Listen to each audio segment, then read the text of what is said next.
Il y a 21 ans aujourd'hui, un événement a attiré le regard du monde entier. Ce jour-là, plus de 10 000 pratiquants de Falun Gong ont spontanément organisé une manifestation pacifique à Pékin.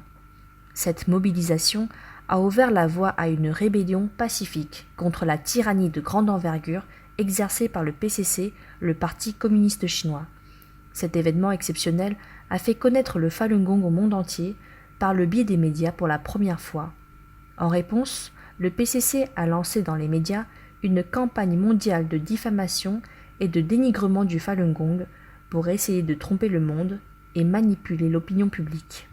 Le fait que le virus du PCC se soit propagé sur toute la planète a montré au monde entier le véritable visage du PCC.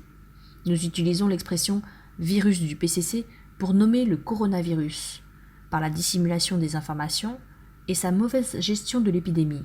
Le PCC est responsable de la propagation du virus dans toute la Chine ainsi qu'à l'échelle mondiale. Aujourd'hui, le monde est parvenu à un consensus sur la désinisation ou plutôt la décommunisation.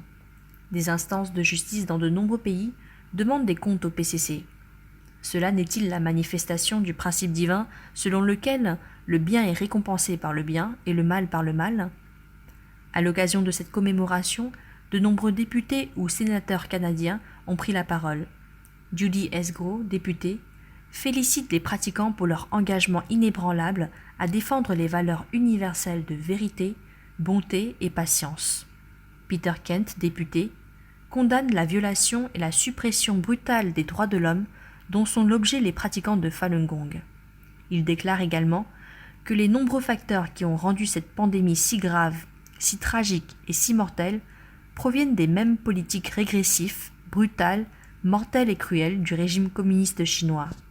La situation mondiale actuelle nous amène à croire que la grande guerre entre le bien et le mal touche à sa fin et que le Parti communiste chinois périra certainement sous le siège des forces du bien dans le monde. La gloire du 25 avril restera dans l'histoire et brillera dans le monde.